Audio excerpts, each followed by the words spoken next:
Good afternoon, ladies and gentlemen, from Columbus, Ohio, and the U.S. Men's National Team World Cup qualifying training camp. Today we'll be joined by the head coach of the U.S. Men's National Team, Gregg Berhalter, and forward Christian Pulisic. If you'd like to get in a queue to ask Gregg a question, you may do so now. We will begin with questions and start with Stephen Goff from the Washington Post. Hey, Gregg. Hope you're staying warm. Hey, Stephen. Just want to check on status of some players who maybe hadn't reported yet, won't report, and anyone else that, as you said the other day, might not be ready. Okay. Who in particular are you looking for? You tell me. Zach Steffen, DeAndre, anybody else that you're able to share? So Zach is not with the team. He's listed as day-to-day. He's getting treatment in Manchester, and we're going to see if and when he can make it the trip over, if it makes sense based on his health. DeAndre is arriving today. Istanbul had an ice storm, and they're forced to cancel a lot of flights, so he wasn't able to get out. He'll be arriving today. Everybody else is ready to go. Next will be Paul Tenorio from The Athletic. Thanks so much. Hi, Gregg. Hey, Paul. These are the same three opponents from September. I wonder how different, though, this team is from those first three games against these three teams to now. How much have you guys learned, do you think, over the course of qualification? How much more confidence do you have in this group of knowing what you're going to get? How different is it, El Salvador, Canada, Honduras today than it was at the start of qualifying? Thank you. I think one of the differences is that we're going to be playing 2 games at home, so I think that's that changes things a little bit. The group has had experience in World Cup qualifying. The group is more healthy now, and the group is confident. What I'd say is all those things are in our favor, but at the end of the day, it's about performing on the field, right? We can do all the talking we want now, but it will be about tomorrow at game time, showing it on the field. And we're in good shape. We're ready to go. And now it's just about performing. We know it's an opponent that's going to be aggressive. They're going to be pressing really high, and we got to move the ball quickly. They were the best pressing team in the first 8 games in terms of amount of presses. So it's an aggressive team, and we got to be prepared. We'll go to Ron Blum from the Associated Press. Hey, Gregg. Watching Christian the last month or so, what did you think of his performances both at center forward and right wing back?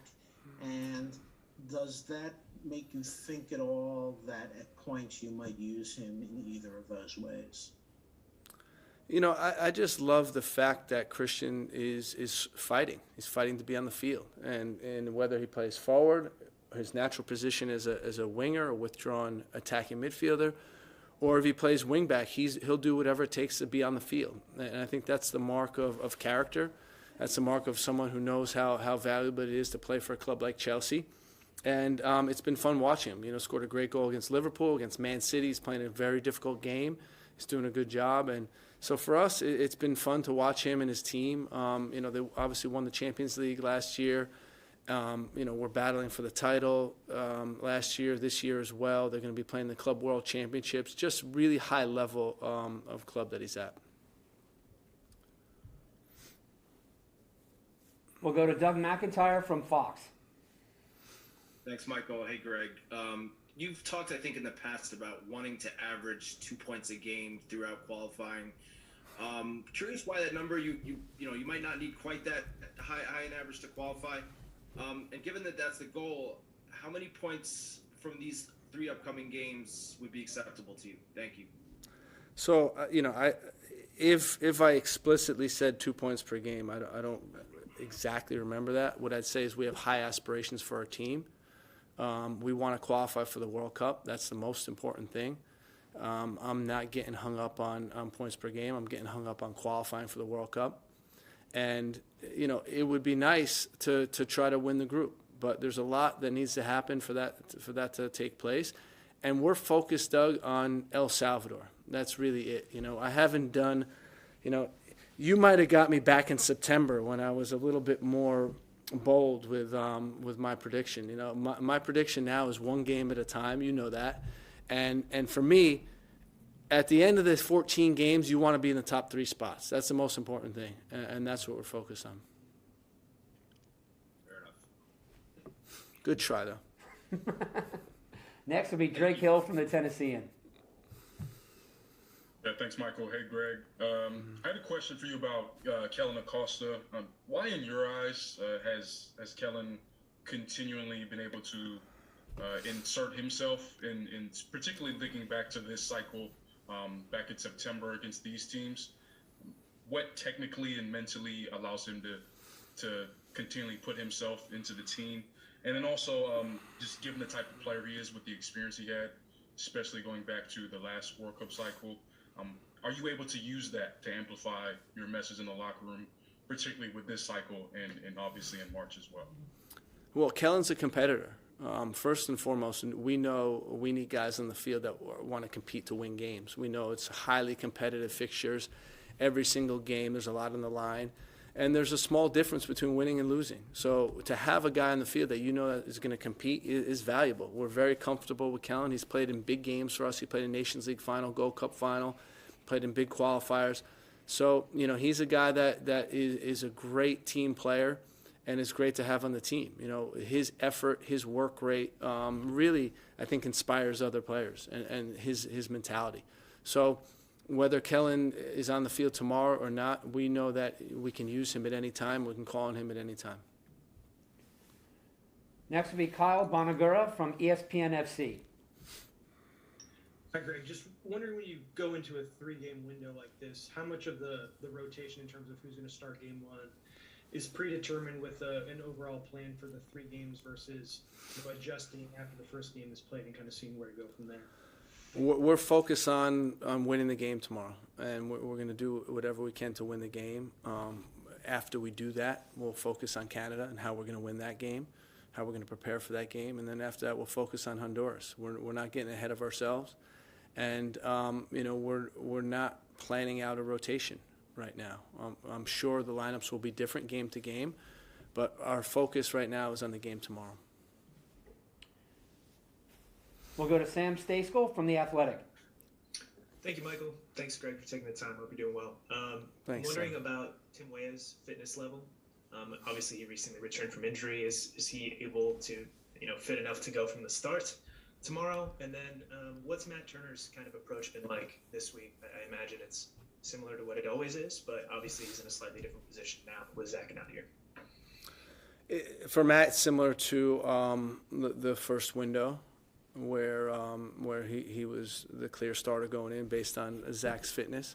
Same case in this window, and he's locked in and ready to go. You hear some transfer rumors going around, and you think that would distract the player, and Matt's the opposite. He's able to tune that out and really focus on the task at hand of the game tomorrow. So I've been pleased with that, been pleased with his mindset. It shows how far he's come to get himself in this position. And then, regarding everything else, Timmy Weah, I'm sure you've seen he started the last game with Lille and played 67 minutes. So they thought he was fit enough to start a game, and they're in a tough competition. And we're seeing the same thing. Timmy looks great. He's worked extremely hard getting back. With the return to play protocols, he wouldn't even be back available to be a substitute unless he was 100% ready to go.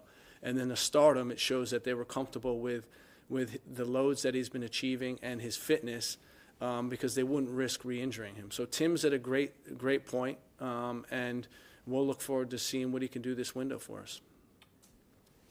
We'll go to Ivis Galarcep from SBI Soccer.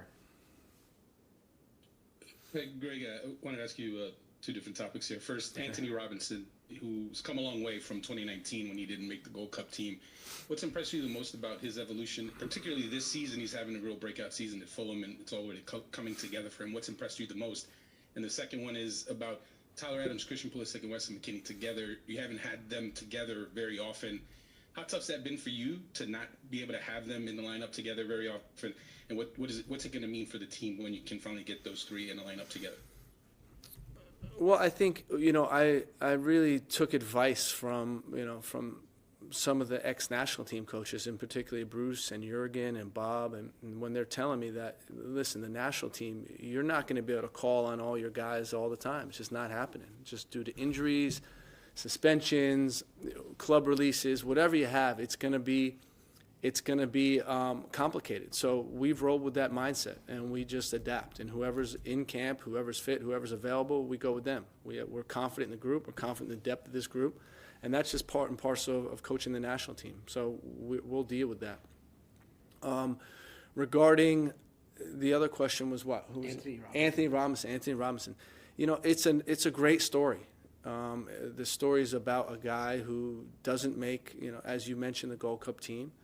And I say all the time, just because you don't make one roster doesn't determine your status with the team indefinitely. Everything changes based on your form, based on what you're doing for your club, based on how you perform with us. And Anthony's a guy who clawed his way back into it and is the clear starter at left back. He's done a great job with his club. They're in great form. He's scoring goals. He's relentless attacking, and he's done a good job with us. He's had assists and goals and qualifiers and been rock steady back there. So with him, it's nice to have a guy that's in great form coming into this window, and we hope that he'll continue that this camp. We'll go to Miles Harris. Hey, Greg. Hope all is well with you today.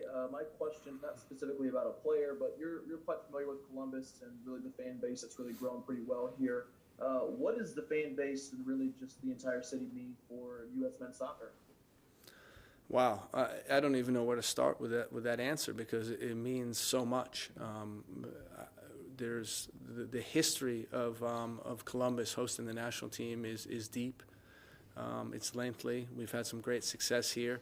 When I think about the last World Cup qualifier that we played here against Costa Rica, on the way to the stadium in the bus, the streets were lined with fans, and it felt like an intense atmosphere. It felt like a real soccer atmosphere, and that's what we know Columbus can bring.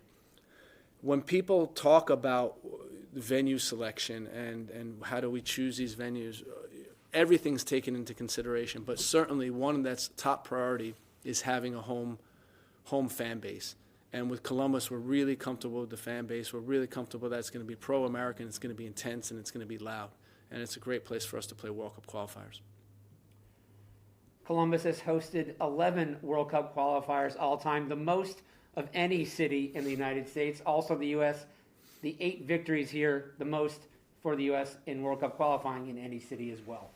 Next will be Jonathan Tannenwald from the Philadelphia Inquirer. Thanks, Michael, and thanks, Greg. Fully understanding the one game at a time mantra at this point. This particular FIFA window and this set of games were ones that I think we all looked at when the schedule was first laid out as being really significant because of the 3 games in the last window and the historical struggles of the U.S. at Mexico and Costa Rica, and having 2 home games in this cycle. And I wonder if that has come up this time around, even understanding, as you said, the one game at a time mantra, that there is a bigger picture here, and this window is pretty important to rack some points up. Yeah, it's a really tough question, Jonathan, because the way I see it is all windows are tough, all windows are difficult, all windows are important. Any 3-game window, there's 9 points on the line, right? This window is no different, and every point is valuable. Every point you get gets you closer to eventually qualifying for the World Cup.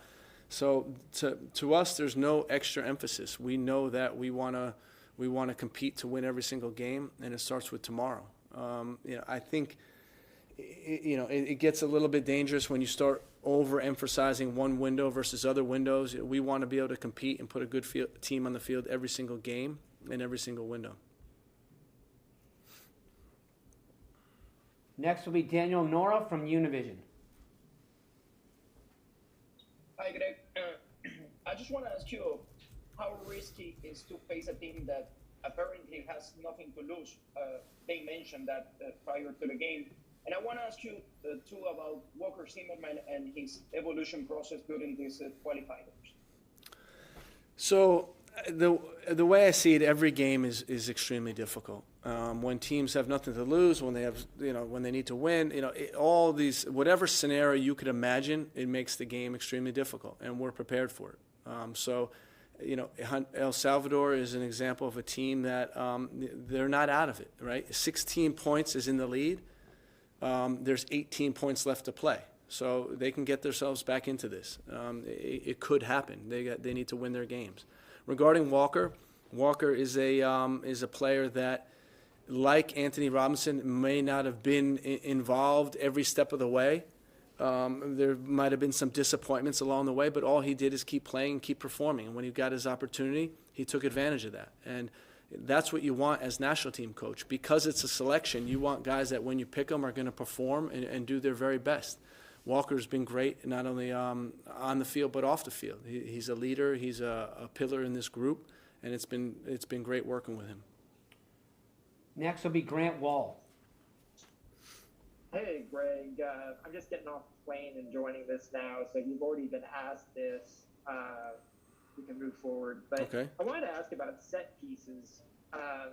U.S. has always had a big advantage against teams with the way you handle set pieces at the attacking end and the defensive end. And yet during qualifying, it hasn't worked as well for you, I would say, at either end. Is that a concern for you? And are you addressing that? How are you addressing it? I think our big concern, Grant, is just the overall plus-minus number. Right now we're -1 on set pieces. We've given up 1 goal, and we haven't scored any on set pieces. So that is a concern. We want to be in the green. We want to be positive in that. We think we have a strong team in the air. We think we have a strong team on our offensive set pieces. And we've proven that. When you think about Gold Cup and Nations League combined in the 2 finals, we scored 4 set-piece goals. So we know we have it in us, and we just need to execute a little bit better on the offensive end. Defensively, I think we've been fine. We've been solid. We haven't given up much. Thank you very much, Greg. We will be right back with Christian Pulisic.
And we are back with U.S. men's national team forward Christian Pulisic.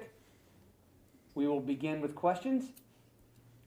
And we'll start with Ryan Talmadge from Goal.com.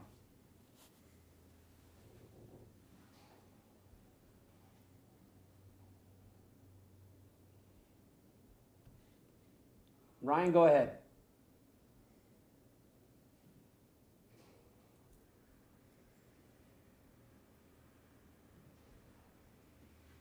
Okay, we will come back to Ryan and start with Doug McIntyre. Thanks, Michael. Thanks, Christian.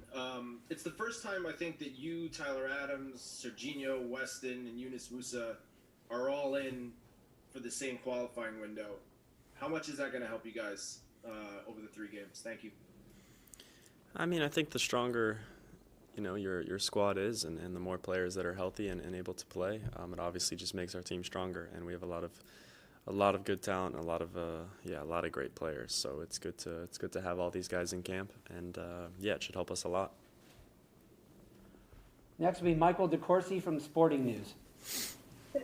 Christian, before you guys started really working out, Gregg expressed a lot of confidence that the cold would not be an issue. You guys have been practicing in it now for 3-4 days. Can you sort of describe, are you guys able to play soccer the way, the best way you guys can, the crispness, the flow, the beauty of the game when you guys are at your best? Is it still there in these conditions? Yeah, of course. I mean, I'm sure it's gonna be a nice field that we're playing on, and yeah, the weather was actually kind of nice today. Sun was out. It's cold, but we're gonna be ready for it, and we'll be able to play. Next will be Ron Blum from the Associated Press. Christian, the way you've been used the last 4-6 weeks, playing both center forward, right wing back, what are the challenges for you of shifting to those positions, and what have you learned about those positions going through it the last while? Yeah, I mean, it's tough. I mean, I haven't always been playing in the positions I want to play in, but I mean, I think it's a good quality to be versatile and be able to play in all kinds of positions and have different strengths on the pitch. So yeah, I've learned a lot, and I think I'm ready to hopefully be in a spot in the next couple of games that I'm more comfortable in. We'll go to Miles Harris. Christian, I'm not sure if you noticed, it's obviously pretty cold in Columbus. How does that make it a challenge as far as you guys getting ready to kind of before kickoff tomorrow? Same as before. It's cold, but it's not going to affect us too much. We've all played in cold weather, and we'll be well prepared for the game. Next will be Sam Stejskal.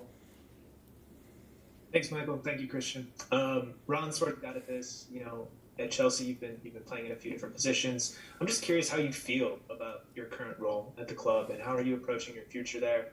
And does kind of bouncing around and maybe not starting as much as you'd like, how does that affect you when you're coming in to U.S. camps? I mean, it doesn't affect me too much coming into U.S. camps. I'm ready when I come in here and to do whatever I can to help this team. So I'm not thinking about that. Obviously, it's been up and down this year for sure. Not exactly where I want to be and how I want things to be right now. But yeah, I'm just going to keep going. And like I said, it doesn't affect me when I come here, so I'm excited to be here. All right, Ryan is signed back in, so we'll try once again. Hello, can you hear me? Yes, with an echo. Perfect. Is that better? Yep. Cool. Sorry about that. And Christian, appreciate the time.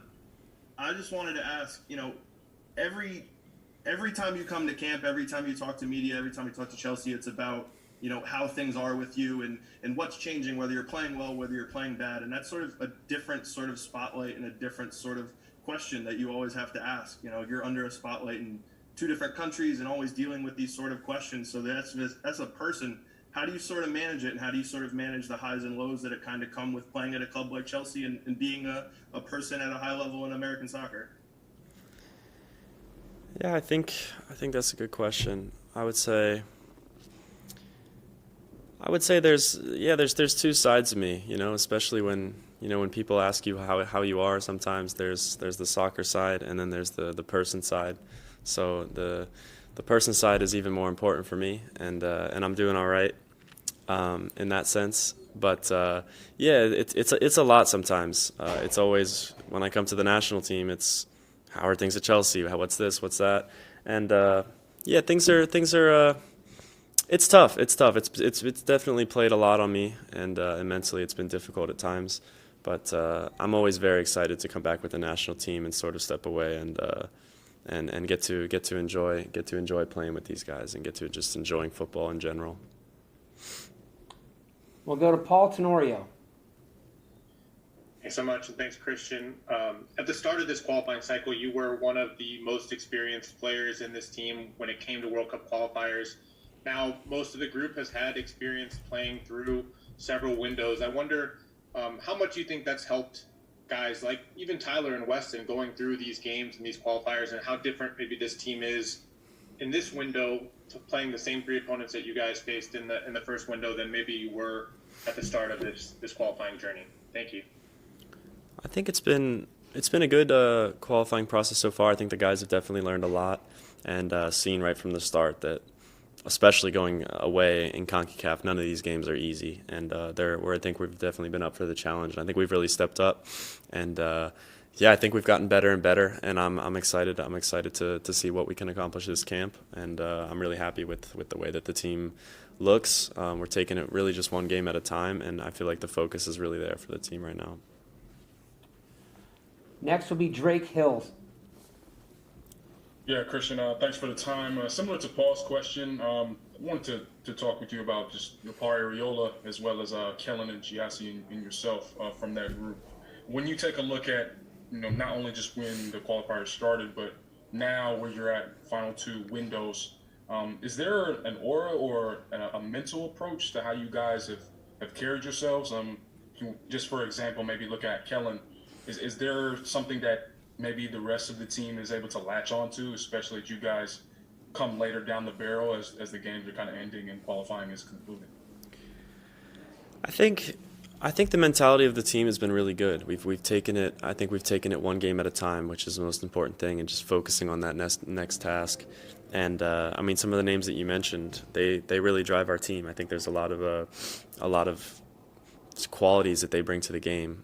Kellen, like you mentioned, he's just the way he battles, the way he helps us, to get through this qualifying process, and also just, I don't know, just as a mentality, I feel like the team has really stepped up, and I like the focus that I'm seeing right now. We'll go to Daniel Nora. Hi, Christian. Hope you're doing fine. I just want to ask you, in the past, you kind of struggled in a couple of games to break teams that were very near their goal. What does it take from you guys to break solid defensive systems? I mean, it's gonna take just being relentless, constantly asking questions of their defense, and just constantly going at them, and putting a lot of pressure on them. It's not always easy against any team if they're defending and sitting back to score 5 goals. It's not realistic. So we have to be clinical, but we just have to really just be relentless and just keep going time after time, even if it doesn't work out early on in the game. We'll go to Ivis Galarsek. Christian, it's very well known how close you, Weston, and Tyler are in terms of your friendship going way back. But you guys haven't had as many chances to get on the field together and be in the starting lineup together. How much are you looking forward to that? And how tough's that been, just kind of, not having that opportunity to play together and start together? Yeah, obviously I've known these guys for a long time, so we're very excited to be in camp together. Anytime that we can be on the field together is, it's an exciting thing. I think we all enjoy it a lot. So I think people can look forward to it. And obviously just having a full healthy team and as many guys available as possible is only going to help us in this process. Next will be Joe Prince Wright. Hi, Christian. I just wondered, with what happened last time in qualifying and heading into the second to last window, is there more urgency this time about getting points on the board and getting really off on the front foot and not leaving it to the last window with games away at Mexico and Costa Rica, tough games to come up? Has that been talked about amongst the team this week?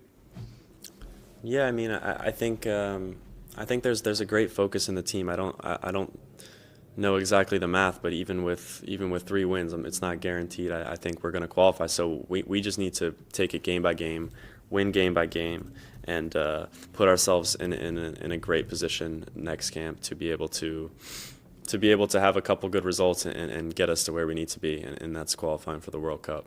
So we'll take a couple more questions for Christian. Next will be Jonathan Tannenwall. Thanks, Michael. And Christian, thank you for the time very much. It plays a little bit off what Joe just asked, in that as unusual as this qualifying cycle has been in terms of the time of the year, how compressed it's been, all of a sudden there's not that many games left in some ways. And I wonder if that, and knowing it's almost over and knowing how close you guys are and would be with, as you said, some good results in this window, whether that's going to say, hey, let's really put a foot down here because we can. I think, like I said before, we're in a good position, and by the end of this window, we can be in a great position, and that's our focus. But like I said, we're taking it game by game right now. It's just about getting 3 points tomorrow. That's our focus, winning that game, and then the next one will be going to Canada and getting a great result there. So right now, it's just getting ourselves prepared for that last window. It's not looking, oh, can we qualify as soon as possible? Can we do this? It's just getting ourselves in the right spot. Last question comes from Nico Contour. Hey Christian, hope you're doing well. This is kind of a unique window because we're in the middle of a transfer window as well. So this camp is kind of strange because even your teammates right now are, there's rumors. You guys check social media, we check social media, maybe next thing you know, Fabrizio Romano is saying, here we go on one of you guys in camp. What's that like with the guys? I know it's not a distraction because you guys are the utmost professionals, but within the team, and maybe some guy might be on the move, might be coming to your club or elsewhere. How do you guys treat that within the camp, within the group? I mean, it's part of what we do. It is kind of a crazy thing. I personally, and I know a lot of guys, we don't check social media nearly as much as you do. So about all the rumors and all that stuff, I'm not too sure. But it really doesn't affect us much. Obviously, we're all good friends and we talk about things. So, but it's not anything that's going to affect our game. And that's just the way it is. Tomorrow night, it's USA El Salvador, presented by Volkswagen, 7 p.m. Eastern Time, live on ESPN2, Unimas, and TUDN. Thanks for joining, and have a good afternoon.